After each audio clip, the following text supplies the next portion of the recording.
From the Fox Studios in downtown Panama City, it's News View with Lee Sullivan. Let's talk about your endangered freedoms, news and views with an attitude. Good evening, it's News View. I'm Lee Sullivan. Thank you for allowing me in, visiting with my good friend, author. You know what it says, no such thing as a pretty good alligator wrestler because they get ate. Ron Hart's with me, columnist, and most importantly, Fox News View contributor. Welcome back, Captain. Thank you. So, have you got everything squared away in Rosemary and Buckhead and the Tennessee foothills? Everything's fine. I mean, you got the Rand Paul thing going on now? I'm loving Rand Paul. I hope he does continues to do well. He has a message that resonates with people, and the media. The reason he's doing well, you can tell because the media's going after him. Hates him. Yeah, if you were nothing, they don't go after zero, you. Yeah, right. Yeah, they don't go after a bad candidate. So they go after you if you're important. Well, listen. What about that little gnome, Stephanopoulos, asking Carville about, I mean, was that the wrong question on national television? He didn't expect, Carville went off his meds there, didn't he? He looks like the Crypt Keeper, you know. He looks like a cartoon character. He's an ugly person. He is a one ugly human being. It shows what can get on TV on occasion, but he's a very almost like a cartoon, right? So when he goes off, he's like he's crazy. He basically said Obama needed to get out of the toilet. Right. He was in the toilet, one or the other. Yeah, on the oil spill, he's been completely just in the ivory tower, not paying attention to this whole thing. He's played golf twice. He shoots basketball every day. He flew out to California to a fundraiser for Barbara Boxer. I mean, it's business as usual for him. I mean, he doesn't understand what's going on. He says it, he'll give a good speech on it. And the way Obama thinks is if there's an issue, as long as I give a good speech on it, everything's good. Problem solved in his mind. Teleprompter. And he doesn't understand that government is just woefully inadequate in fixing things. Well, Sunday's News Herald, oil spill. On an even day, just a horrendous exercise. So how tough is it to satirically address? Well, I have a place down here, so I love this area, and I just hate to see it happen. It hadn't happened in this area, of course, yet, moving toward Louisiana, and hopefully it doesn't come back this way. But it's kind of funny. The fun I try to make of it is the top hat and the junk shot and all these little things they're doing. It's almost like they're making stuff up. It's like they're buying all the Wile E. Coyote. You got together and had a few beers and just I said, Ron, let's try this. So I'm thinking maybe a hot tub time machine, and we go back in time. I mean, it's like they're just making stuff up. Superman will fly it in, and we'll do it. And and Obama and the administration, the government is so inadequate and unable to figure it out. They go, okay, let's go with that, because they don't have anything better to propose. I mean, they didn't have anything in any equipment. We're the only country, major country that produces oil that doesn't have equipment that fixes this stuff. So he's not concerned about results. Obama's only concerned about blame, and that's how he does things. Did you hear him the other day when he says from the moment it happened, the federal government was in charge? I knew right away why it was a damn disaster. Exactly. 9 days he does nothing. The Democrats got a lot of political hay made out of the fact that George Bush, when he heard about 9/11 in that classroom, spent 2 minutes to collect himself. Right.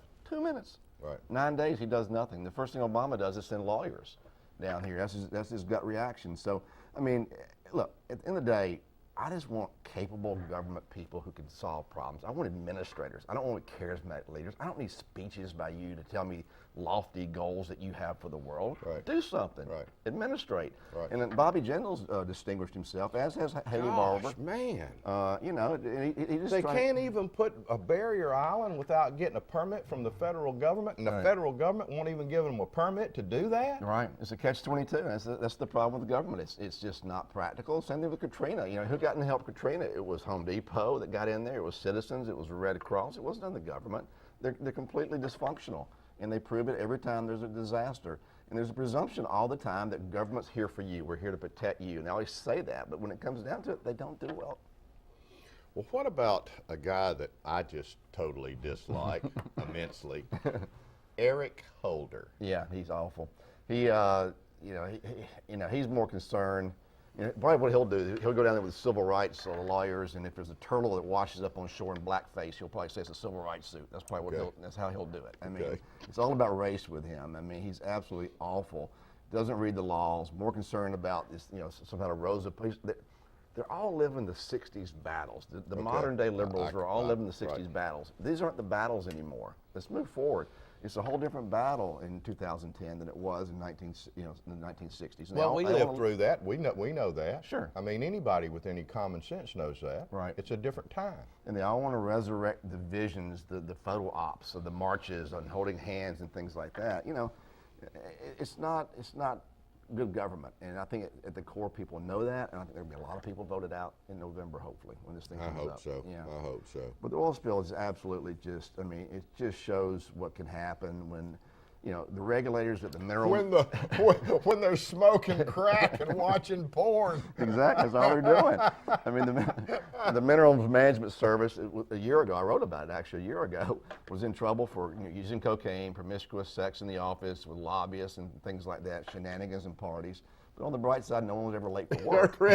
It's a fun place to go. Nobody calling in sick, right? It's the highest attendance record of any of the agencies around. So they're sleeping with the, and it's just, and they knew it was dysfunctional. Yet they still let them go on. The last person to have a sex act committed on them apparently was whoever was in charge. She's gone now. Yeah, it says she resigned on her own volition. I don't believe that. Somehow that doesn't make sense. But they get $10 billion a year in revenues from the oil industry, and they're in bed with them, literally. I mean, they're spooning with them. I mean, they're not even in bed with them.